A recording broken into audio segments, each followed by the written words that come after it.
Doctor جمیل صاحب، یہ جو حماس کا یہ حملہ اور اس کے بعد اسرائیل کا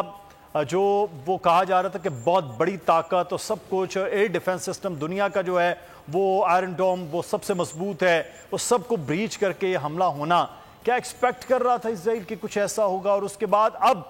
حماس کو ایک شدت پسند تنظیم دکھایا جانا، دہشت گرد تنظیم ویسٹرن ورلڈ کی جانب سے، پھر امریکی امداد کا پہنچ جانا، اس کے بعد اب سچویشن کیا بنتی نظر آ رہی ہے؟ سر آپ تو خود جو ہے وہ خلیج میں رہے ہیں بحیثیت سفیر پاکستان۔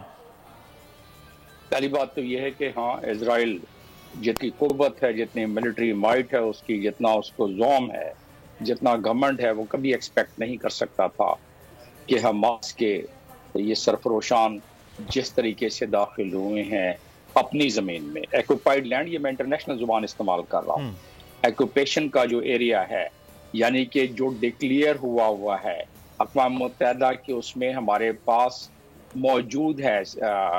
ریزولوشن، سیکورٹی کونسل کا ریزولوشن، اس کے مطابق ایکوپائڈ ٹیریٹری اسرائیل کے پاس ہے، اور 242 کے تحت جو کہ 1967 میں ریزولوشن سیکورٹی کونسل کا پاس ہوا 242، اس کے تحت ان کو کہا گیا تھا اسرائیل کو کہ آپ تمام ایکوپائڈ ٹیریٹری سے جو آپ نے 67 کے بعد لیا ہے اس میں سے آپ واپس چلے جائیں۔ اس سے پہلے کی جو داستان ہے وہ اس لیے کہ ان کو حق خود ارادیت دیا گیا ہے، اس کے تحت بھی سیکورٹی کونسل کے ریزولوشنز موجود ہیں، اس کو بھی چھوڑتے ہیں۔ دوسری انٹرنیشنل قانون کی بات کر لیتے ہیں کہ کیا یہ جو جنگجو حماس کے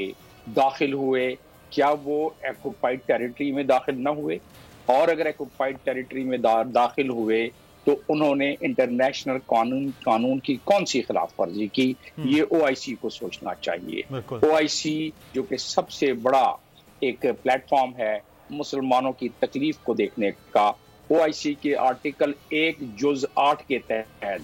پارٹ 8 کے تحت بالکل فلسطینیوں کا ذکر ہے کہ ان کو اس کی اسٹرگل کو سپورٹ کیا جائے گا، فلسطینیوں کا ذکر ہے کہ فارن آکوپیشن سے ان کی جان چھڑائی کوشش کی جائے گی، جان چھڑانے کی، اور اس کے بعد القدس الشریف کو اپنا کیپٹل کے طور پر فلسطین کا، اس کے لیے او آئی سی نے اس آرٹیکل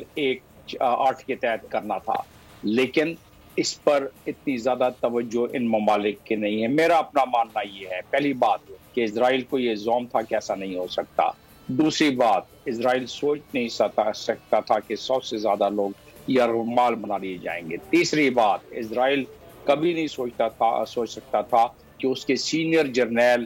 وہ حماس، جن کو کہ وہ سمجھتا تھا کہ ان کو ختم کر چکے ہیں یا ان کو 3/4 ان کا ہم نے وہ کر دیا، جیسے کہ ابھی اسرائیل کہہ رہا ہے کہ ہم اس دفعہ حماس کو ہمیشہ کے لیے نیوٹرلائز کر دیں گے، لیکن اس نیوٹرلائز کرنے کے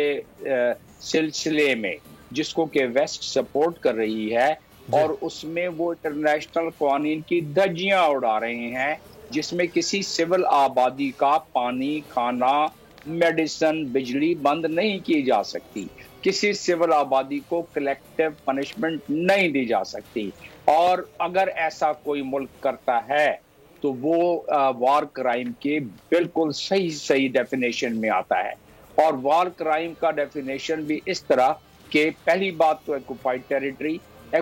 ٹیریٹری کا جنیوا کنونشن آرٹیکل 49 بھی موجود ہے، جس کے تحت ایکوپائڈ ٹیریٹری میں کوئی ایکوپائڈ فورس، اسرائیل نے تو کبھی انٹرنیشنل لاز کی، اخلاقیات کی، موریلٹی کی، اس نے تو کبھی بھی پاسداری نہیں کی، یہ تو ایک بڑا کلیئر ہے۔ آج وہ ان پر حملہ ہوا ہے تو وہ تو اس سے پہلے بھی نہتے بچیوں پر ان کو پکڑتے ہوئے فوٹیجز پوری ویسٹرن ورلڈ دیکھتی ہے، لیکن وہ خاموش ہوتی ہے۔ یہ ویسٹرن ورلڈ کا بھی ایک ہم یہ دیکھتے ہیں دوہرا معیار ہے، ایک طرف رشیا کا حملہ یوکرین پر ہوتا ہے، یوکرین اپنے دفاع کے لیے اگر وہ کر رہا ہے تو وہ ٹھیک ہے، اور اگر فلسطینیوں کی سرزمین پر قبضہ ہو رہا ہے، اگر وہ اپنے دفاع کے لیے نکلتے ہیں تو دوہرا معیار ہے کہ وہ انہیں جو ہے وہ دہشت گرد بنا کر پیش کر رہے ہوتے ہیں۔ سبسکرائب کریں اور بیل دبائیں تاکہ کوئی خبر رہ نہ جائے۔